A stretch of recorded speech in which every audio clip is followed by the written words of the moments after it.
crianças estão indo para a sala. Vamos dar um tempinho aqui.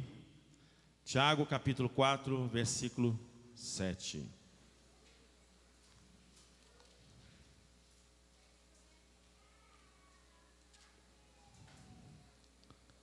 Irmão, filho de Maria, né? Esse Tiago aqui, né? Irmão de Jesus, por parte de mãe. Tiago, capítulo 4. Todos encontraram, irmãos? Amém? Estamos prontos para ler a palavra de Deus? Então, assim diz o Senhor. Tiago 4, 7. Portanto, submeta-se a Deus. Resistam ao diabo, e ele fugirá de vocês. Aproximem-se de Deus, e ele se aproximará de vocês. Pecadores, limpe as mãos, e vocês que têm mente dividida, purifiquem o coração. Entristeça-se, lamentem-se, chorem, troque o riso por lamento e a alegria por tristeza. Humilhem-se diante do Senhor, e Ele os exaltará. Amém? Repita comigo: aproximem-se de Deus, e Ele se aproximará de você. Diga assim: quando eu me aproximo de Deus, o próprio Deus se aproxima de mim. Amém? Então aqui Tiago está pregando aqui, irmãos, trazendo uma palavra na sua carta, uma palavra tremenda e reveladora, que faz parte também ao mesmo tempo de uma oração, né? Mas ele traz algo revelador, porque aqui é como uma lei, assim como uma lei da gravidade, né? A lei de muitas coisas que regem o universo. Eu posso dizer que isso aqui também é um princípio, é uma lei estabelecida por Deus. Não tem como fugir disso. Quando eu me aproximo de Deus, Deus se esquiva, se esconde, né? Não chega perto de mim, não tem como. Quando eu me aproximo de Deus, Deus se aproxima de mim. Eu dou um passo para Deus, Deus dá outro na direção minha. Entende? Não tem como mudar esse princípio. Agora, o que essa palavra quer trazer para nós hoje, chegarmos a Deus é tudo o que nós precisamos, necessitamos.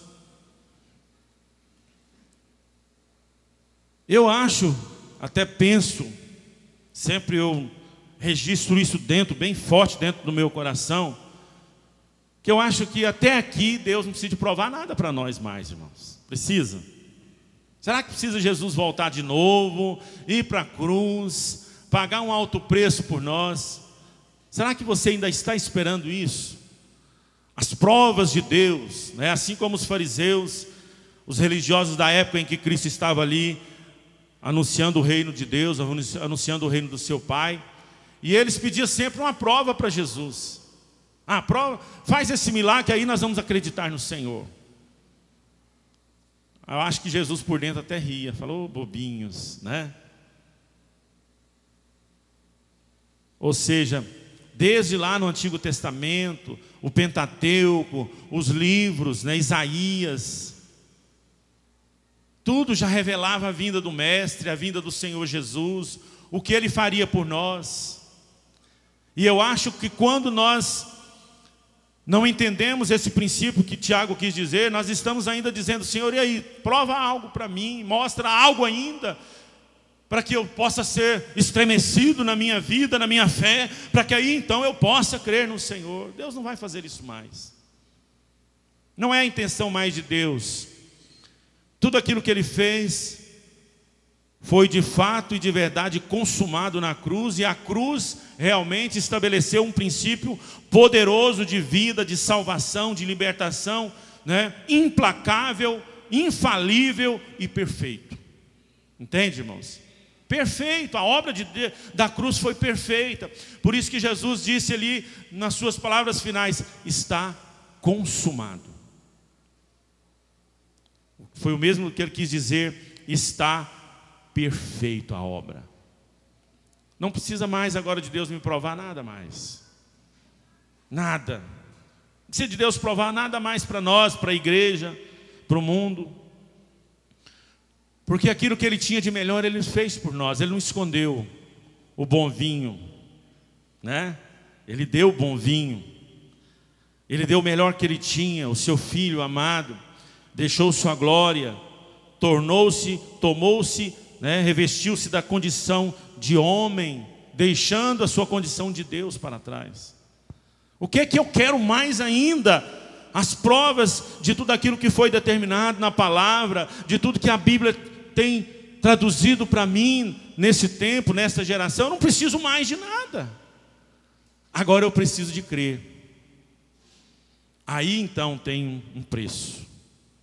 Aí sim eu tenho que realmente lutar contra a minha carne, contra o meu eu, contra a minha vontade, né? Porque aquilo que Deus tinha de fazer, Ele já fez por nós, irmãos. A Bíblia diz que Jesus agora vai vir sem pecados.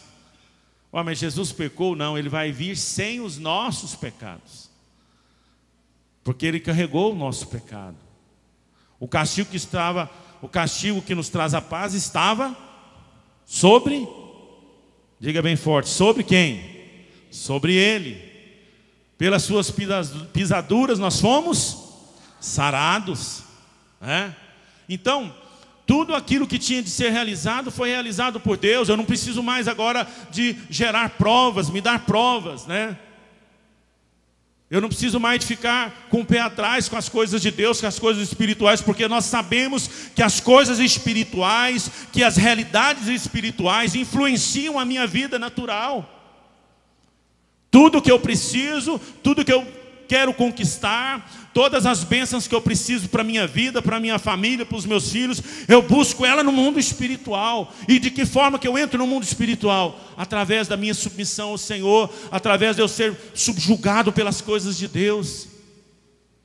Submeter significa tudo isso, estar abaixo, né?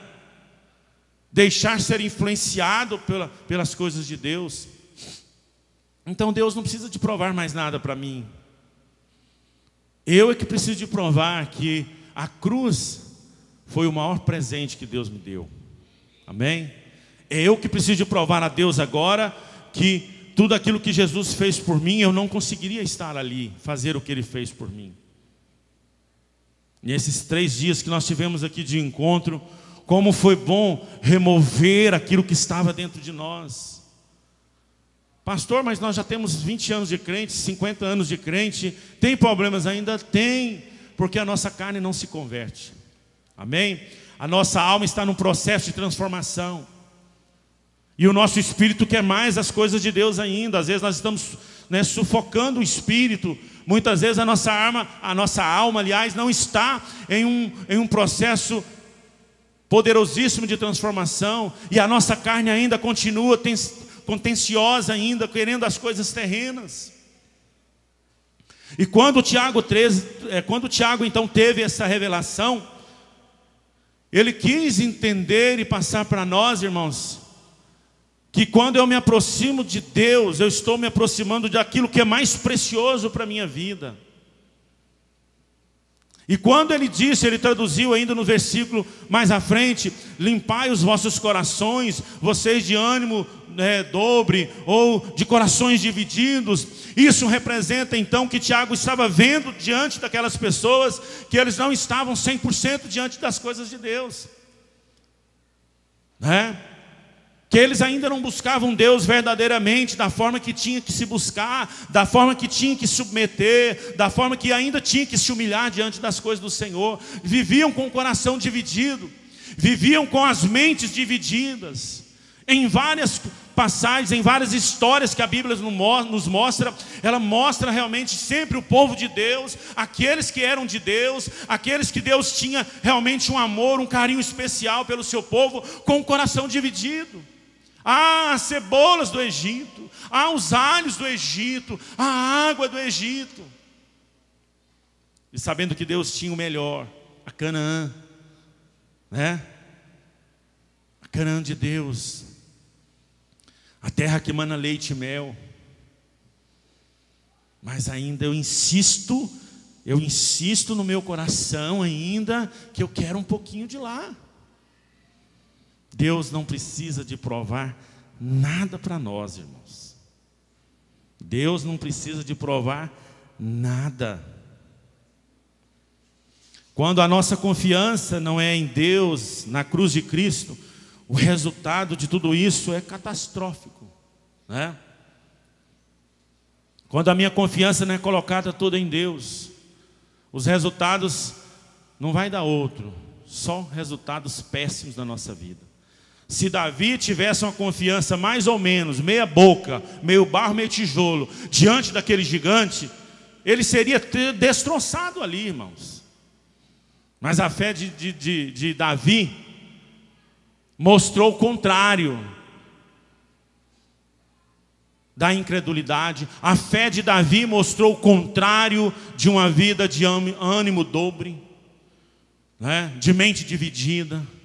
Naquele momento ali ele tinha uma confiança tão grande, porque ele tinha dentro de si uma fé muito grande, uma confiança em Deus que era 100%, né? E ele pôde então derrotar aquele gigante que ameaçava o seu povo, que de certa forma envergonhava o seu povo, humilhava o seu povo. Então todas as vezes que nós depararmos com esse chamado de Deus, chegai-vos a mim, eu vou chegar até vós, isso representa que Deus quer nos dar tudo dele para nós. Deus não quer um pouco, o mínimo, Deus não quer o ruim, Deus quer o melhor para a nossa vida. E muitas das vezes ainda eu fico preocupado, será isso, será aquilo?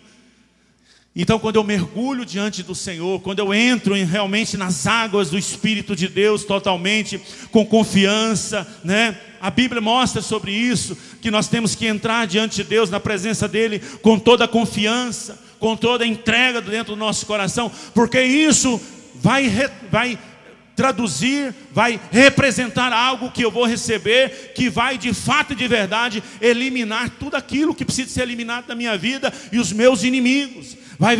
Eu vou vencer com tudo isso a incredulidade, eu vou vencer com tudo isso os problemas que vão se instalar diante de mim, no meu dia a dia, na minha vida cotidiana. Quando eu sujeito a Deus, irmãos, eu estou diante daquele que é poderoso para fazer infinitamente mais. Amém? Infinitamente mais. Quando eu me sujeito diante de Deus, eu estou à sombra do Onipotente, eu descanso, né, à sombra do Onipotente, do Todo-Poderoso. Não tem como alguém poder mexer com a minha vida, nenhum valente se colocar à minha frente. Por quê? Porque eu estou sujeito ao Senhor. Quando nós estamos sujeitos a alguma situação, nós somos refém daquela situação. Quando nós estamos sujeitos a Deus, nós estamos sujeitos, refém a Deus. E Ele pode tudo na nossa vida. Ele pode nos dar a vitória em todas as áreas da nossa vida. Angústia, problemas, lutas, dificuldades ficarão debaixo dos nossos pés. E nós vamos vencendo, assim como Davi venceu aquele gigante. Assim como Davi venceu aquela situação. Assim como Davi venceu aquela afronta diante ali daquele gigante. Então, o princípio para nós nessa noite é sujeitar. Se sujeite, né? Você quer sujeitar a quem? Ao homem ou a Deus? É lógico que quando eu respeito, quando eu sujeito, quando eu tenho os meus líderes como alguém que é sobre mim, que me representa muitas das vezes diante de Deus, eu estou também de certa forma sujeitando a Deus. Como que eu posso dizer se eu amo a Deus se eu não amo o meu próximo, meu irmão, né? Então sujeitar a Deus também significa que eu estou sujeitando a igreja, que eu estou sujeitando aos meus líderes, que eu estou levando vida de cruz para mim, diante dos meus líderes, diante de Deus. Eu estou sujeitando a tudo isso. Esta é a palavra para nós nessa noite, irmãos. Sujeite. Sujeite. Quando nós não sujeitamos a Deus, irmãos, quando nós não pagamos o preço espiritual que o mundo espiritual exige, nós vamos pagar um preço natural. Nós vamos nos envergonhar no mundo natural. Lembra de manhã quando eu falei daqueles 2 filhos de Seva, daquele sacerdote que quis camuflar a vida espiritual dentro deles, né? Dizendo ali diante daquele endemoniado e expulsando, tentou expulsar aquele demônio daquela pessoa. E eles não tinham autoridade de Deus, eles não tinham Jesus dentro do seu coração.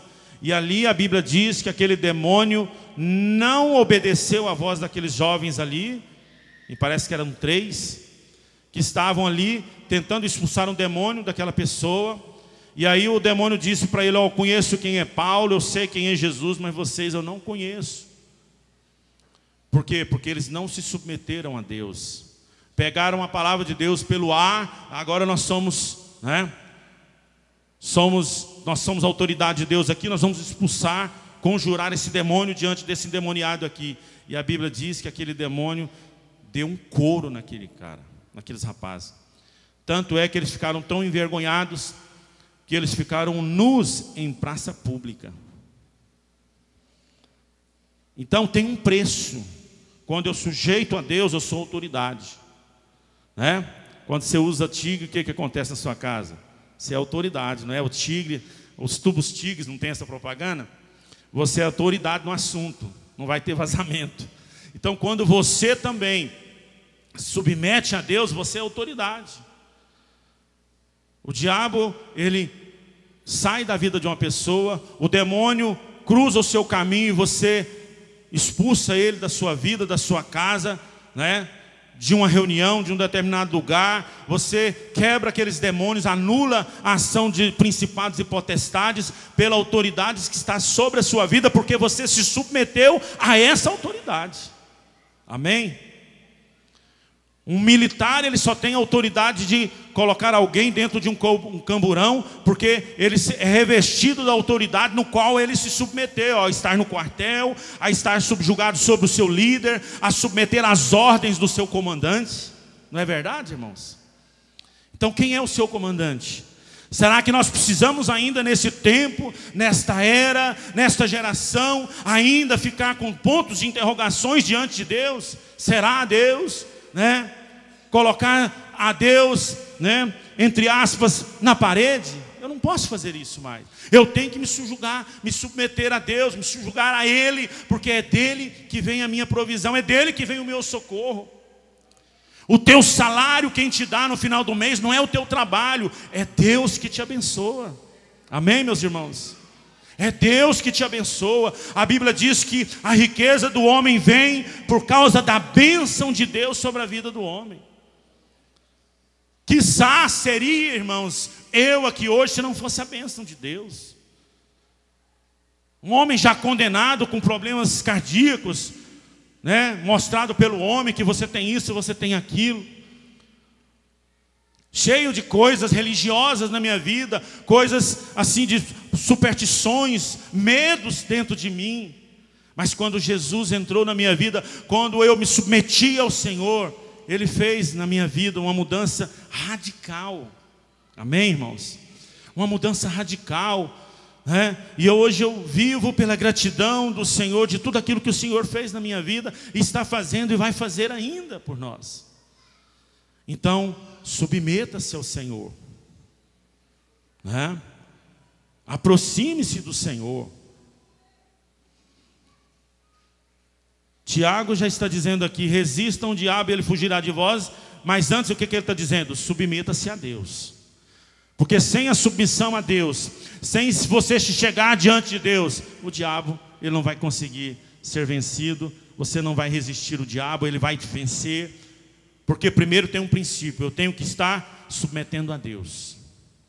Eu tenho que estar diante de Deus. Aquele gigante só teve aquela derrota sobre a sua vida porque antes Davi se submetia a Deus. Cuidando das ovelhas do seu pai, estava ali um adorador, a harpa, tocando ao Senhor, né? Cuidando das ovelhas do Senhor, do seu pai, o homem que louvava a Deus. Ah, mas você não conhece o meu trabalho, você não conhece a minha vida.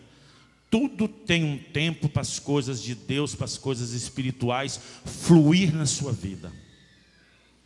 Aquele que não tem tempo para Deus, diz aquele ditado popular, né? Está perdendo o seu tempo. Aquele que não tem tempo para Deus, está nadando e vai morrer na praia. Então eu preciso de me submeter.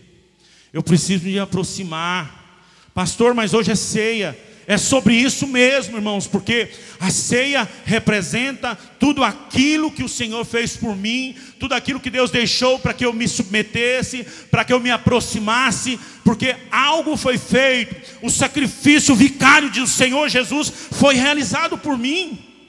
Eu tenho que dar valor agora a esse sacrifício do Senhor na cruz.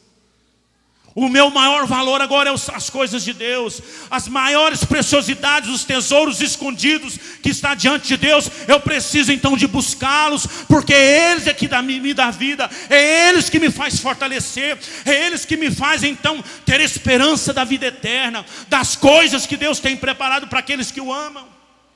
Nem olhos viram, nem ouvidos ouviram, nem jamais penetrou no coração do homem aquilo que Deus tem preparado para aqueles que se afastam dele, daqueles que não submetem, não, daqueles que o amam. E quem ama, submete. Quem ama, se entrega. Quem ama, abre as portas do seu coração. Quem ama, paga o preço. Quem ama, vive a vida de cruz, de sacrifício. Quem ama, se submete ao Senhor. Não tem outra forma, irmãos. Não tem outra forma. Se você voltar ao capítulo, aos versículos anteriores a esse capítulo, seria bom você pegar todo esse capítulo 4 de Tiago. Ele está falando aqui de adúlteros, antes, né? Versículo 4. Adúlteros, vocês não sabem que a amizade com o mundo, a inimizade com Deus? É uma verdade, irmãos. Não sabem? Vocês não sabem? É uma pergunta que ele está fazendo. Que a amizade com o mundo é inimizade com Deus? Quem quer ser amigo do mundo, faz-se inimigo de Deus. Por isso que a própria Bíblia explica isso aqui. A própria Bíblia diz, a palavra de Deus diz, que a ira de Deus permanece sobre os filhos que são amigos do mundo. Sobre os filhos da desobediência. E o bom do cristianismo, irmãos, porque aquele que quer viver realmente uma vida com o Senhor, um cristianismo autêntico, glorioso, profundo. Jesus não é religião. Jesus, como foi bem frisado pelo Diogo, é um estilo de vida de vencedor. É um estilo de alguém que tem a palavra de Deus na sua boca. Ao abrir da sua boca, ele tem a palavra de Deus ali próxima dele, porque ele se submete a Deus, porque o Espírito Santo agora guia, dirige ele. O Espírito Santo é quem informa o que ele deve falar, o que ele deve fazer, o que ele deve agir, porque eu estou submetido ao Senhor. Mas os entretenimentos aí do mundo, as amizades do mundo, têm muitas das vezes sufocado a igreja. As pessoas não têm dado atenção a esse princípio. Eu sou proibido disso agora, eu não posso mais nisso, não. Mas em primeiro lugar busque o reino de Deus e a sua justiça, e as demais coisas vos serão acrescentadas no tempo certo de Deus, irmãos. Amém? Acrescentadas no tempo certo de Deus. Quantos que talvez poderiam estar naquele dia, no mutirama, naquele momento do acidente daquele aparelho ali, que estaria hoje, como nós vimos a mulher fazendo um tratamento de oxigênio para melhorar, né? Que poderiam estar ali. Mas eu sou proibido de estar? Não. Mas Deus vai acrescentar a você o momento certo de você estar ali divertindo com a sua família. Amém? É isso, quando eu me submeto a Deus, Deus tem a hora, Deus tem o dia, Deus tem o momento certo para a sua vida, irmãos. E é isso que Deus preparou, queimou o meu coração, para esse dia de ceia, nós pudermos falar e trabalhar com os irmãos aqui à igreja. É tremendo que muitos irmãos de Jesus aqui Talvez o próprio Tiago, quando ele chegou em Nazaré, eles quiseram até bater em Cristo, a própria família. Mas Tiago com certeza depois se converteu, e foi esse homem, foi esse apóstolo aqui, tremendo, que nos teve essa revelação e trouxe até nós aqui, para que nós pudéssemos aproximar do Senhor. Porque com certeza até então ele não tinha aproximado de Cristo, seu irmão, né?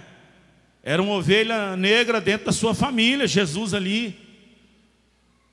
Com certeza Jesus era visto com maus olhos dentro da sua própria família, da sua casa, porque expulsaram Jesus da sua terra de criação, que foi Nazaré. Mas aqui está o seu próprio irmão então convertido e dizendo: aproximem-se de Deus, né? Aproximem deste Emanuel, o Deus conosco, porque disso faz parte com certeza toda a nossa vida, irmãos. Viver com Cristo é o nosso respirar, né? Eu não vejo somente Jesus naquilo que Ele pode me oferecer, da prosperidade, das bênçãos, da saúde, né? Como um cartão ilimitado, de um valor ilimitado que eu passo e está pago e está pronto. Não, Cristo é muito mais além disso. Cristo é relacionamento, Cristo é intimidade, né? Porque tudo isso Ele introduz dentro da nossa vida, do nosso espírito, essa força. É como você ligar algo na tomada, gera um poder, gera uma energia sobre você, que você também se torna capacitado para vencer as lutas. Então como que eu me afasto desse Jesus? Como que eu fico desconectado dessa fonte verdadeira que é o Senhor, dessa fonte de águas vivas que é o Senhor? Eu não posso mais ficar desconectado, eu não posso mais gerar dúvidas dentro de mim, pontos de interrogações dentro de mim, dizendo quem é Deus, será por quê? Por que isso? Por que eu devo fazer aquilo? Por que eu devo submeter? Por que eu tenho que viver a vida de cruz? Eu não preciso mais dessas coisas. Eu tenho a certeza de que essas realidades espirituais, de que esta vida espiritual que Deus tem para mim, é tudo para mim. É o meu coração batendo, é o fôlego de vida que eu preciso. Eu não tenho mais dúvida. Eu não preciso mais de perguntar. Então, meus irmãos, sujeite, submeta-se, né? Submeta ao Senhor. Quando eu me achego, com certeza Ele vai se achegar até mim. Porque acabou-se esse tempo, irmãos, acabou. Jesus não vai voltar mais para morrer numa cruz, para se humilhar ao ponto de transpirar gotas de sangue, de tanta agonia, de tanta angústia que Ele passou pela humanidade. De certa forma ser desprezado ali na cruz, porque Deus virou as suas costas e não quis ver o sofrimento do seu filho. Que pai que quer ver um filho ser crucificado e as pessoas mandando pedras, as pessoas maldizendo, amaldiçoando? Um homem que veio trazer o amor, a compreensão, o homem que veio trazer a justiça sobre a humanidade. Como que o pai vai ver aquilo ali e se alegrar? A Bíblia diz que naquele momento Deus não conseguiu ver. O sofrimento foi tão grande. A Bíblia diz que Jesus, nele foi cravado todos os nossos pecados. Foi traspassado dentro dele, irmãos. Por isso que quando eu me aproximo, quando eu me sujeito, eu estou me sujeitando, eu estou me humilhando ali diante de um Deus que com certeza me representa em qualquer lugar da minha vida. Ele é poderoso para me fazer qualquer coisa na minha vida. Eu não estou diante de um Deus qualquer, de uma cruz qualquer, de um Deus mais ou menos, não. De um Deus que venceu a morte, amém? De um Deus que pôs Satanás para chupar o dedo depois e ficar lá, que poder, né? De um Deus que a Bíblia diz que Jesus humilhou publicamente, em praça pública, como se fosse em praça pública, humilhou Satanás, os seus demônios, o inferno, e nem o inferno Satanás tem a chave da casa dele, está nas mãos do Senhor, tem o domínio de todas as coisas. Será que ainda eu preciso de colocar dúvidas dentro do meu coração de quem é Deus, do que Deus pode fazer por mim, do que Deus é na minha vida? do que eu sou em Deus? Será que eu ainda tenho a ousadia de colocar essas dúvidas, ter essas incertezas? Por isso que Deus é categórico quando Ele diz lá em Hebreus capítulo 11: sem fé é impossível me agradar, querido. Você tem que crer. E aquele que crê vai atrás. Aquele que crê persegue o Senhor, né? As multidões seguiam o Senhor de longe, não queria compromisso, mas os seus discípulos estavam ali adorando o Senhor. Que maravilha, que coisa linda. Nós podemos ver isso e presenciar isso nessa noite, irmãos. A noite de ceia, que você vai relembrar tudo aquilo que o Senhor fez. Relembrar a morte, o sofrimento, a luta, a paixão por nós. Eu não preciso mais de saber de mais nada. Não precisa de mais nada. Jesus é tudo. Jesus é tudo por mim, é tudo em mim. Acabou, eu não preciso mais de ficar preocupado com mais nada. Tudo que Ele tinha que fazer, Ele fez por mim. Agora valeu. Valeu a pena, Senhor. Eu me agarro agora com todas as forças, com todo o meu coração, com toda a intensidade da minha vida, e adoro esse único Deus, Senhor da minha vida, que fez tudo por mim, para mostrar que Ele me ama. Ele não esperou que eu amasse Ele primeiramente. Ele não esperou que eu me convertesse a Ele. Ele foi lá nas minhas mazelas, a sua misericórdia me alcançou lá na minha podridão, no meu mau cheiro, e me resgatou. Amém? Ele me resgatou, Ele nos resgatou, Ele resgatou a igreja. Então chega-se a Ele, aproxime-se dEle, né? Aproxime. O primeiro versículo que eu preguei na minha vida falou sobre aproximar de ir até o Senhor. Quem se lembra de Mateus capítulo 11, versículo 22? Levanta a mão. Então ninguém lembrou agora. Mas na hora que eu falar, você se lembra. Vinde a mim, os que estão cansados, sobrecarregados, oprimidos, e eu...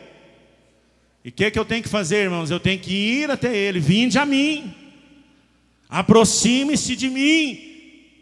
E aí Ele continua dizendo: o meu fardo é leve, o meu jugo é suave, né? E vocês encontrarão o que, irmãos? Em mim, em Jesus, descanso para as vossas almas. Uma alma que não tem descanso, o trabalho é mais importante. Uma alma que não tem descanso do Senhor, os afazeres do mundo é mais importante. Uma alma que não tem descanso, não tem paz, ela tem que mostrar algo de dentro dela, da vida dela, da essência dela. Por isso que Jesus: vem a mim, larga tudo isso, me dá seu fardo. Toma o meu aqui, ó, o meu é leve. É uma coisa que você está com um saco de cimento de 50 quilos nas costas e alguém vir te entregar um saco de cimento vazio, sem nada lá dentro. Você fala: ai, que alívio, né? É leve. E para terminar, eu quero lembrar daquele capítulo do livro de 2 Crônicas, capítulo 7, verso 14. Esse você lembra. Esse você lembra. O que está dizendo lá? Se o meu povo, vamos falar junto? Se o meu povo, que se chama pelo meu nome, se humilhar e orar e me buscar e se converter dos seus maus caminhos, então eu ouvirei dos céus, perdoarei os seus pecados e sararei a sua terra. Se o meu povo, que se chama pelo meu nome, está aqui Deus dizendo ainda: vem, aproxime-se, ou deixa eu ouvir a tua oração. É você que tem que fazer agora, não sou eu mais. Eu já fiz a oração, Jesus já fez a oração sacerdotal lá no capítulo 17 de João. Agora é você que tem que fazer. Agora é você que tem que se dispor. Amém, irmãos? Vamos largar tudo isso para trás. A vergonha, a timidez, né? Tem pessoas que não chegam diante de Deus: eu tenho uma honra muito grande, eu não posso me humilhar desse jeito. Não, se humilhe diante do Senhor. A Bíblia não diz isso? Aquele que se humilha será exaltado. Humilhai-vos, pois, portanto, debaixo da potente mão do Senhor, que ao seu tempo Ele vos exaltará. É eu que tenho que fazer agora. Aquilo que a cruz produziu já foi feito, realizado, né? Consumado, selado, chancelado. Já tem toda a autoridade de Deus ali na cruz. Acabou, eu não preciso mais de fazer. Deus fez por mim, agora sou eu que faço. Sou eu que me humilho. É para Deus, conta comigo, né? É para adorar, é para glorificar o Senhor. Eu estou à frente, eu sou o primeiro a me dispor. Amém? Porque Ele já fez. O valor da cruz é você agora que dá. Qual que é o valor que você dá? Qual que é o valor que você dá? O desprezo, a vergonha, a timidez. Eu não tive isso, eu não tive aquilo. Não deu e tal e tal. Não. Sabe por que eu estou alegre hoje, nessa noite? Mais ainda, irmãos. Porque eu pude ver uma semana, até mais de uma semana, nos 21 dias que nós oramos e jejuamos, nos 21 dias. Eu passei 21 dias. E depois nós terminamos quinta-feira, o 21 dias deu na quinta. Sexta 22, sábado 23, domingo 24. Aqui até hoje 24 dias de aflição. Porque eu estava com a minha mãe nesse período, uma parte desse período na UTI. E eu falando, Senhor, guarda ela, Pai, porque nós temos um encontro aqui. E ela ruim, morre, não morre. E os filhos, vamos orar, estamos orando, né? E quando foi hoje, graças a Deus, ela saiu do UTI e foi para o apartamento. Amém, irmãos? Eu quero louvar a Deus pela sua vida que orou por ela. Ela saiu da UTI e foi para o apartamento. Que bênção. E eu naquela aflição, naquela luta, Senhor, né? Se acontece algo, Pai, porque a gente não sabe o que está no coração de Deus. Mas Ele sustentou ela ali. Pronto, acabou, passamos o encontro, né? Deu tudo certo. E ela se recuperou, já está, né, num quadro melhor, com certeza. Mas é tudo Deus, é o Senhor. Amém? Quando você submete a Deus, você é autoridade para pedir para Ele o que você quiser. É o que está lá em Malaquias. Eu cumpro o princípio, a justiça de ser um dizimista, e aí o Senhor me autoriza o quê? O que Ele fala lá em Malaquias? Pode me pedir. Qual que é a palavra certa que Ele fala? Prova-me nisto. Se eu não abrir as janelas do céu, as comportas do céu, e não derramar bênção tão grande que você não consegue nem guardar. Mas eu me submeti ao dízimo, eu me submeti à oferta, eu me submeti à preocupação com as coisas de Deus, com as coisas de Deus. É submeter. É submeter. Uma certa vez o Satanás quis me humilhar financeiramente. Eu falei, pastor, o que está precisando dentro da igreja aqui? Não tinha condição de comprar nenhuma balinha. Um bebedouro. Eu vou lá dar um cheque para o bebedouro, compro o bebedouro, traz o bebedouro. No outro dia as portas se abriram. Eu estou submetido ao Senhor. E o inimigo não... É Ele que tem que ficar humilhado, envergonhado debaixo dos meus pés. Amém? Eu fiz um desafio naquele momento. Teve um dia que eu estava numa crise dentro de mim. Aquele desejo de, se eu encontrasse Deus, eu ia pular no colo dele. De tanto desejo que eu estava com Deus, com as coisas de Deus. Eu quis provar para mim mesmo. Eu cheguei numa barbearia, falei assim, passa a lâmina, não quero maquininha não, passa a lâmina, rapa que eu quero ver o brilho. Mas por que o senhor está fazendo isso? Não, é porque eu quero rapar a cabeça para dizer que para Deus eu faço qualquer coisa. É uma prova entre eu e Ele só. E naquele dia eu falei para a igreja, olha, não faça isso não, porque foi eu e Deus. Depois a Cíntia rapou o cabelo, a cabeça, uma jovem rapou a cabeça, com a cabeça carequinha. E depois você lendo a Bíblia, você vê que Paulo também um dia fez isso. Rapou a cabeça, por amor a Deus. Amém? Uma prova que muitas vezes a gente tem interna dentro de nós. Eu não sei o que Deus vai fazer com você ainda, irmãos. Que prova que Ele vai talvez querer, ou mesmo você, o seu espírito querer algo para provar a Deus o quanto você o ama, né? Mas que você seja nessa geração como os Isaías que temos hoje no mundo. Eis-me aqui, Senhor. Eis-me aqui, Senhor. Amém? Eis-me aqui. Queria que você ficasse de pé então nesse momento, irmãos. Vamos orar.